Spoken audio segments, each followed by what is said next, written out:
In a league synonymous with excess, where teenage millionaires routinely bankrupt themselves on diamond chains and depreciating supercars, a shadow class of superstars operates differently. From billionaires hunting for Wi-Fi signals to finals MVPs driving rusted trucks. These are the 10 extremely rich black NBA players who famously live like they are poor. Number 10. Trey Burke, the $5,000 man. When Trey Burke was selected 9th overall in the 2013 NBA draft, he was immediately handed the keys to a kingdom most people only dream of. The expectation for a top 10 pick is immediate and visible consumption. The entourage, the jewelry, and the sprawling mansion. The statistics regarding broke former athletes are terrifying, with some estimates suggesting that 60% of NBA players face financial hardships within 5 years of retirement. Burke looked at those numbers and decided he would not become a statistic. Despite signing a rookie-scale contract that guaranteed him millions of dollars over his first few years, Burke instituted a financial lockdown that baffled his peers. He placed himself on a strict, non-negotiable allowance of $5,000 a month. To the average person, $5,000 is a healthy amount of money. But in the context of the NBA, where a single table at a nightclub can cost $10,000, Burke was essentially living on minimum wage relative to his income bracket. This $5,000 had to cover everything. It wasn't just fun money. It was his operating budget for food, gas, clothing, and daily essentials. If he wanted a new pair of designer shoes, he had to check his balance. If he wanted to treat friends to dinner, he had to calculate the cost. It was a self-imposed scarcity designed to simulate the real world while his actual millions sat in investment accounts, compounding untouched. Burke's philosophy was simple.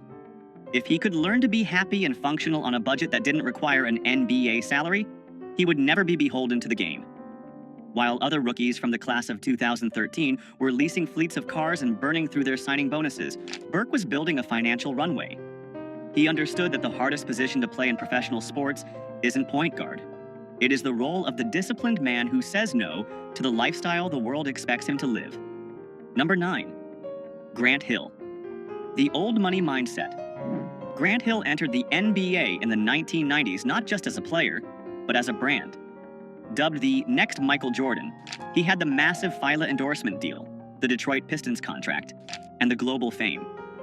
By all accounts, Hill should have been the poster child for 90s extravagance. However, Hill came from a unique background that inoculated him against the new money virus. Hill understood the difference between being rich and being wealthy. Rich is the player who signs the check. Wealthy is the person who owns the team. To bridge that gap, Hill operated with a level of financial discipline that was almost militant. When he signed his first multi-million-dollar contract, he didn't head to the Ferrari dealership. He headed to a meeting with his parents. Together, they established a budget that treated his massive NBA income as if it didn't exist. His spending money was capped strictly, creating a firewall between his lifestyle and his principal capital. Hill drove modest vehicles and famously avoided the heavy gold chains and flashy jewelry that dominated the aesthetic of 90s basketball. He viewed these items not as status symbols, but as leaks in his financial ship. This wasn't just about saving for a rainy day. It was about capital allocation. Hill treated his NBA career as a high-yield funding round for his second career. Because he lived below his means for 2 decades, he was able to transition seamlessly into the business world upon retirement. Today, Grant Hill is not just a former player. He is a partial owner of the Atlanta Hawks and a broadcasting mogul. His net worth is estimated at over $250 million. He didn't live like he was poor because he had to. He lived that way so he could eventually sit in the owner's box of the league that used to employ him. Number 8. Andre Iguodala, the Silicon Valley monk. Andre Iguodala is perhaps the most sophisticated financial mind to ever play in the NBA. During his tenure with the Golden State Warriors, he found himself physically located in the heart of global wealth creation, the San Francisco Bay Area. While his teammates were focused on the court, Iguodala realized that the real game was happening in the boardrooms of the tech startups surrounding the arena. Iguodala didn't just want to invest, he wanted to be respected by the venture capitalists building the future. To do that, he had to strip away the dumb jock stereotype. He adopted a lifestyle of extreme modesty relative to his income, often referred to as his monk phase. He openly discussed the shock of his early career spending, realizing that dropping thousands on designer clothes was a fool's game. he pivoted aggressively. Iguodala began reading books on asset allocation and market caps instead of browsing luxury catalogs. He drove practical cars and wore nondescript clothing to meetings on Sand Hill Road, blending in with the tech investors rather than standing out as a celebrity. He famously consolidated his life, cutting out the noise of luxury to focus on stacking paper for the long haul. This frugality allowed him to funnel significant portions of his salary into high-risk, high-reward tech seeds. He was an early investor in juggernauts like Zoom, Cloudflare, and Datadog before they became household names. He co-founded the Players Technology Summit, teaching other athletes how to secure their financial futures.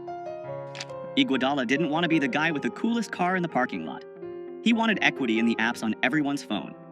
By living modestly, he turned his NBA paycheck into a venture capital war chest, proving that the greatest luxury is financial freedom. Number 7. Chris Paul, the point god of budgeting. Chris Paul is known as the point god for his uncanny ability to control the tempo of a basketball game, but his control over his personal balance sheet is even more legendary. Paul is the current face of financial literacy in the NBA, serving as a longtime president of the National Basketball Players Association, NBPA. His obsession with budgeting isn't just a quirk, it's a message he preaches to every rookie who enters the league. Paul's frugal mindset was cemented before he played a single minute of professional basketball. When he declared for the draft, the standard procedure for agencies was to offer a line of credit or an advance to potential top picks. His agents offered him a $100,000 advance, flash money intended to buy the obligatory draft suit, the jewelry, and the down payment on a luxury car. It is a trap that hooks players into debt before they earn a dime. Paul's parents intervened immediately. They advised him to reject the six-figure advance and take only $25,000. They told him bluntly, if he couldn't survive on $25,000 for a few months, he wasn't mentally ready to handle the millions that would follow. That lesson in delayed gratification defined his career. Even after earning hundreds of millions in salary, Paul remains notoriously careful with his spending. He is famous for buying clothes that don't carry designer price tags and emphasizes that time is the only asset you can't budget for. He urges younger players to look at the burn rate of their lifestyle. Chris Paul lives rich by refusing to let his lifestyle dictate his choices, proving that you can sign a max contract and still respect the value of a single dollar. Number 6. Jimmy Butler, the hustler in the minivan. Jimmy Butler is an enigma in the world of professional sports. He signs contracts worth hundreds of millions, yet he moves with the gritty energy of a man who is still trying to make rent. His frugality is not passive, it is performative and aggressive. Butler is famous for his disdain for the stupid tax, the extra money celebrities pay just to look important. For years, stories circulated about Butler driving a Toyota Sienna minivan. This wasn't because he couldn't afford a Bugatti. He owns high-end cars, but he frequently chose the minivan because of its utility and anonymity. In a minivan, nobody asks for money. In a minivan, you can navigate the city without the flashing lights of paparazzi. It was a strategic choice to live below the radar. But the absolute peak of his poor mindset occurred during the 2020 NBA bubble in Orlando. While other multimillionaire players were complaining about the amenities and the food, Butler saw a gap in the market. He realized there was no premium coffee available on the Disney campus. Using his own espresso machine and beans he brought in, he started Big Face Coffee. He operated out of his hotel room like a college dorm hustle. But here is the genius. He charged $20 for a cup of coffee. It didn't matter if it was a small, a medium, or a large. It didn't matter if you were a fellow superstar or a coach. The price was $20, cash only. He was grinding beans and obsessing over cash flow, genuinely excited about making a few $100s a day, despite earning over $30 million a year on the court. He didn't need the money, he needed the hustle. Butler lives below his means because he prefers the chase of making money over the boredom of spending it. Number 5. Carmelo Anthony, the Coupon King. Carmelo Anthony is one of the most prolific scorers in NBA history. A future Hall of Famer, he has earned hundreds of millions in NBA salary alone, not to mention his lucrative signature shoe deal with Jordan Brand. He has the means to buy entire grocery store chains, let alone the groceries inside them. And yet, if you were to stand behind him in a checkout line, you might see him scanning a digital coupon. Melo has openly admitted in interviews, including a notable sit-down with CBS Sports, that he is a coupon clipper. To the outside observer, this seems absurd. Why would a man with a net worth rivaling the GDP of a small island nation care about saving 50 cents on paper towels or getting a discount on a box of cereal? The answer lies in his background. Growing up in Baltimore, Anthony saw how quickly money could vanish. That early exposure to scarcity created a permanent filter on his spending habits. For Mello, using a coupon isn't about the 50 cents. It's about the principle of value. It is a refusal to be overcharged simply because he has the capacity to pay. He advises younger players to count the pennies, searching for deals on hotels and essentials even when they don't have to. But don't mistake this for being cheap. It's about allocation. While he saves on groceries, he pours millions into Mello 7 Tech Partners, his venture capital firm that invests in digital media and consumer technology. Carmelo proves that true wealth is knowing when to spend big on equity and when to save small on eggs. He refuses to let the celebrity surcharge eat into his family's legacy. Number 4. Tim Duncan, the Oldsmobile icon. Tim Duncan is the patron saint of boring wealth.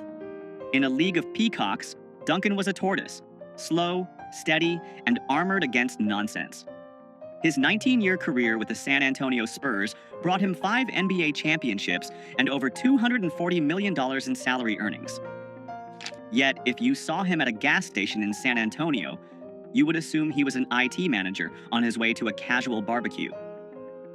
Duncan famously rejected the fashion runway culture of the NBA. He wore oversized flannel shirts and baggy jeans that looked like they were purchased from the clearance rack of a big box store. He didn't wear them to be ironic. He wore them because they were comfortable, and he saw no logic in replacing clothes that were still functional. His approach to cars was equally utilitarian but passionate. While his teammates were leasing the latest Bentleys and Rolls-Royces, Duncan was often seen driving a customized, but decidedly unflashy, Oldsmobile. This wasn't because he hated cars. In fact, he loved them so much he opened his own auto shop, Blackjack Speed Shop. But he viewed cars as machines to be worked on, not status symbols to be displayed. His poverty lifestyle was actually a masterclass in indifference. He simply did not care about the opinions of others. He didn't need a stylist. He needed a rebound. He didn't need a VIP section. He needed a quiet dinner. This lack of ego in his spending protected him from the sharks that circle NBA stars. Tim Duncan didn't just save money. He saved energy. He retired as one of the wealthiest players in history, not because he made the most, but because he spent the least on things that didn't matter. Number 3. Giannis Antetokounmpo, the scarcity survivor. For Giannis Antetokounmpo, living like he is poor isn't a financial strategy. It is a muscle memory. Growing up stateless and impoverished in Greece, he sold trinkets and DVDs on the streets of Athens just to help his family eat. That level of trauma wires the brain differently than any American superstar could understand. When he landed in the NBA, the sudden influx of millions didn't fix the trauma of poverty. It just amplified his fear of losing it all. The stories of his early frugality are legendary. In his rookie year, Giannis famously went to a Western Union to send all of his available cash back to his family in Greece. He sent so much that he didn't leave enough for a cab fare to the arena on game day. Realizing his mistake, he didn't call a limo service. He literally started running down the street toward the stadium until a couple of fans recognized him and gave him a ride. He didn't view his bank account as a bottomless pit. He viewed it as a miracle that could disappear if he blinked. Even after signing a Supermax contract extension in 2020 worth $228 million, Giannis maintained his cheap habits. He was famously caught on video, celebrating a free smoothie, genuinely excited about saving a few dollars. He used to share basketball shoes with his brothers because he couldn't fathom owning multiple pairs. Giannis lives with a scarcity mindset in a world of infinite abundance. He constantly reminds himself that the luxury isn't guaranteed. He collects free water bottles from team facilities, not because he can't afford water, but because waste feels like a sin. He doesn't spend like a king. He spends like a survivor who remembers exactly what hunger feels like. Number 2. Kawhi Leonard, the gas guzzler. Kawhi Leonard is the ultimate glitch in the NBA matrix. He is a 2-time NBA champion, a 2-time Finals MVP, and a man who has signed contracts totaling well over $250 million. By any metric, he is NBA royalty. And yet, long into his superstar career, he was still driving a rusted 1997 Chevy Tahoe. This wasn't a vintage car collection flex. This was his daily driver from his college days at San Diego State. He affectionately nicknamed it the Gas Guzzler when asked by the media why a man earning over $20 million a year was driving a vehicle that belonged in a scrapyard. His answer was deadpan and perfect. It runs and it's paid off. That sentence sums up the entire philosophy of the richest frugal players. It works, so why change it? But the story gets even better. Kawhi Leonard, a man with a 9-figure net worth, once legitimately panicked because he lost his stash of coupons for Wingstop. He wasn't worried about the cost of the wings. He was stressed about losing the deal. He loves the mango habanero flavor, but he loves the value proposition even more. He approaches his finances with the same robotic, emotionless efficiency he uses to defend the best players in the world. No flash, no drama, no wasted motion. Kawhi Leonard lives in a tax bracket where he could buy a Wingstop franchise every week, but he prefers the satisfaction of getting a free meal because the coupon says he earned it. He proves that being rich doesn't mean you have to be wasteful. Number 1, LeBron James, the billionaire penny pincher. And finally, we arrive at the king. LeBron James is not just a rich basketball player. He is the first active NBA player to be officially certified as a billionaire by Forbes. He owns the Spring Hill Company, he has equity in Fenway Sports Group, owners of the Boston Red Sox and Liverpool FC, he owns pizza franchises, and he has a lifetime deal with Nike. His empire is vast, his reach is global, and his wallet is practically bottomless. And yet, he is arguably the cheapest player in the history of the league when it comes to small expenses. This isn't a rumor, it is a locker room fact confirmed by his best friend, Dwyane Wade. LeBron James, the man who could buy a streaming service outright, refuses to pay $4.99 a month for ad-free Pandora. He listens to commercials. He sits in the gym, lifting weights, waiting for a 30-second ad to finish rather than spending $5. But it goes deeper. LeBron famously refuses to turn on data roaming on his phone when he travels internationally. If there is no Wi-Fi, the king goes dark. He will walk around a foreign city, hunting for a free signal like a backpacker on a budget. Gabrielle Union, Dwyane Wade's wife, has joked about LeBron's refusal to use data, noting that he waits until he hits a Wi-Fi zone to send texts. He has admitted to being cheap with his personal day-to-day spending, despite donating tens of millions to charity and building an entire school for at-risk kids in Akron. And that is the ultimate lesson. LeBron James isn't cheap because he loves money. He's cheap because he hates waste. He understands that becoming a billionaire isn't just about the big checks you cash, it's about the millions of tiny leaks you plug. He treats $5 with the same respect he treats $5 million. He lives like he's poor in the small moments, so he can live like a king in the moments that change history. From Kawhi Leonard's rusted Tahoe to LeBron James's relentless battle against data roaming charges, these players prove that true wealth isn't about what you spend, it's about what you keep. Which of these frugal flexes impressed you the most? Let us know in the comments below. Make sure to like and subscribe to Black Status for more deep dives into the mindset of the ultra-wealthy. We'll see you in the next one.